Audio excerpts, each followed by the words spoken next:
7 days a week 넌 어땠니 우리 꽤나 만난 것 같니 느낀 대로만 나에게도 말해주면 돼. Assalamualaikum warahmatullahi wabarakatuh. Nama saya Dineka Putri, NPM 181111060700 dari kelas Biologi C. Pada kesempatan kali ini, saya akan menjelaskan tentang model evaluasi kurikulum. Yang pertama yaitu evaluasi kurikulum. Definisi dari evaluasi itu sendiri adalah suatu kegiatan yang biasanya dilakukan untuk membuat penilaian terhadap kelayakan suatu perencanaan, implementasi, dan hasil suatu program atau kebijakan. Kemudian definisi dari kurikulum adalah seperangkat rencana dan pengaturan mengenai tujuan, isi, dan bahan pembelajaran serta cara yang digunakan sebagai pedoman penyelenggaraan kegiatan pembelajaran untuk mencapai suatu tujuan pendidikan.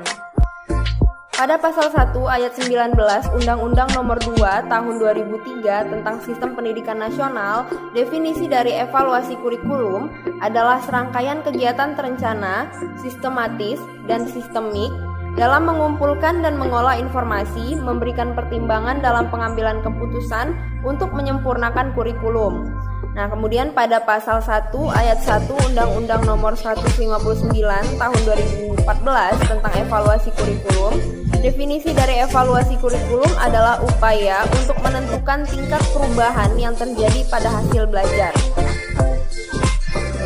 Dalam Peraturan Kementerian Pendidikan dan Kebudayaan mengenai evaluasi kurikulum disebutkan pada pasal 2 ayat 1 dan 2 Undang-Undang Nomor 159 Tahun 2014 menyatakan bahwa evaluasi kurikulum berfungsi sebagai upaya penyempurnaan kurikulum secara berkelanjutan pada tingkat nasional, daerah, dan satuan pendidikan. Nah, kemudian evaluasi kurikulum itu sendiri memiliki 4 tujuan, yaitu untuk mendapatkan informasi mengenai kesesuaian antara ide kurikulum dan desain kurikulum, kesesuaian antara desain kurikulum dan dokumen kurikulum, kesesuaian antara dokumen kurikulum dan implementasi kurikulum, dan yang terakhir yaitu kesesuaian antara ide kurikulum, hasil kurikulum, dan dampak kurikulum. Selanjutnya yaitu model evaluasi kurikulum.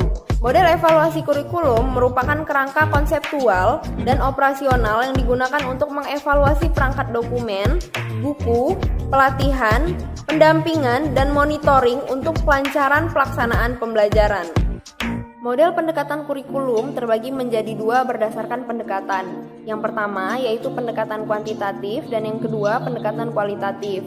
Nah, berdasarkan pendekatan kuantitatif itu meliputi model Tiller, model teoritik Tyler-McQueer, model pendekatan sistem Alkin, model containment stage, model CIPP, dan model ekonomi mikro. Kemudian pendekatan kualitatif meliputi model studi kasus, model iluminatif, dan model responsif. Nah, pembagian model evaluasi kurikulum berdasarkan pendekatan ini didasarkan pada Peraturan Kementerian Pendidikan Kebudayaan Republik Indonesia mengenai evaluasi kurikulum Pasal 8 Nomor 159 Tahun 2014, yaitu pendekatan evaluasi kurikulum menggunakan pendekatan kualitatif dan atau pendekatan kuantitatif. Model evaluasi kurikulum yang digunakan pada pendekatan kualitatif itu meliputi evaluasi bebas tujuan, analisis kesesuaian dan kesenjangan, studi kasus, iluminatif, dan responsif. Kemudian, model evaluasi kurikulum yang digunakan dalam pendekatan kuantitatif itu meliputi evaluasi berbasis tujuan, pendekatan sistem, dan penilaian akuntabilitas. Model evaluasi kuantitatif yang pertama yaitu model Tiller. Model ini menekankan pada pre-test dan post-test, sering disebut sebagai model black box, dan model ini mengevaluasi mengenai perubahan tingkah laku. Langkah-langkah dari model ini yang pertama yaitu menentukan alat evaluasi untuk mengukur tingkah laku peserta didik. Yang kedua, menentukan situasi peserta didik untuk menunjukkan tingkah laku mereka. Dan yang ketiga, yaitu menentukan tujuan yang akan dievaluasi. Yang kedua yaitu model Alkin. Model ini dikembangkan oleh Martin Alkin pada tahun 1969. Model ini mengevaluasi suatu proses untuk meyakinkan keputusan, mengumpulkan informasi, memilih informasi, dan menganalisis informasi. Nah, jenis evaluasinya yang pertama yaitu assessment. Dia memberikan informasi tentang keadaan. Yang kedua, planning, membantu pemilihan program tertentu yang mungkin akan berhasil memenuhi kebutuhan program. Yang ketiga, yaitu implementation, menyiapkan informasi mengenai program yang diperkenalkan sesuai rencana. Yang keempat, yaitu improvement, memberikan informasi mengenai program yang berfungsi dengan hak atau membutuhkan hal-hal baru. Kemudian yang terakhir yaitu certification, memberikan informasi tentang nilai suatu program. Selanjutnya yang ketiga yaitu model teoritik Tyler dan Maxwell. Dasar teorinya menerapkan apa yang seharusnya terjadi pada proses pelaksanaan kurikulum. Model ini membuat evaluator harus melakukan 3 kegiatan utama, yaitu yang pertama mengumpulkan data objektif yang dihasilkan oleh berbagai sumber seperti tujuan, lingkungan, personalia, metode, hasil belajar.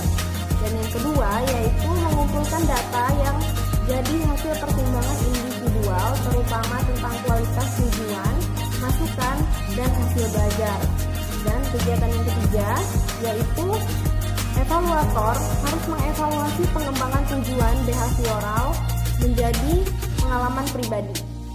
Selanjutnya model yang keempat yaitu model continuous state, mengemukakan keseluruhan kegiatan evaluasi yang harus dilakukan dengan cara bagaimana evaluasi itu juga harus dilakukan.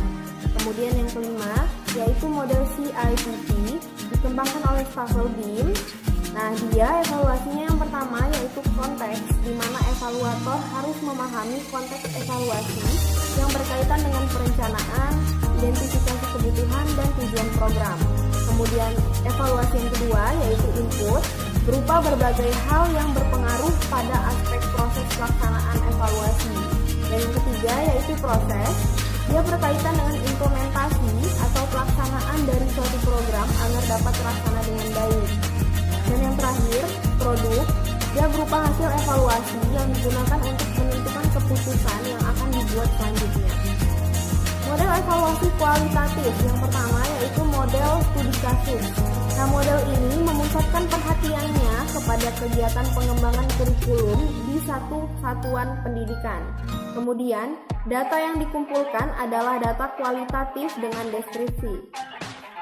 Kemudian yang kedua yaitu model iluminatif. Nah, model ini berupa evaluasi kualitatif terbuka.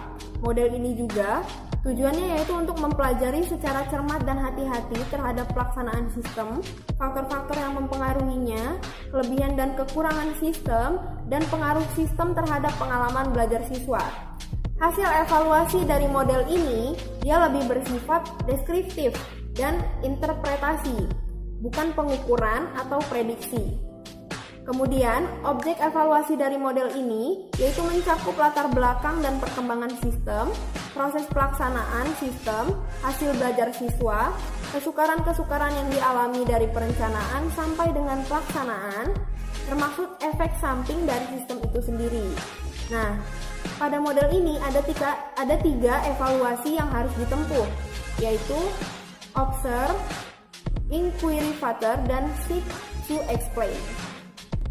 Yang terakhir yaitu model responsif. Evaluasi model responsif yaitu mengumpulkan dan menyintesis data. Nah, model ini menggunakan pendekatan kualitatif naturalistik. Instrumen yang digunakan yaitu pada umumnya mengandalkan observasi langsung maupun tak langsung dengan interpretasi data yang impresionistik.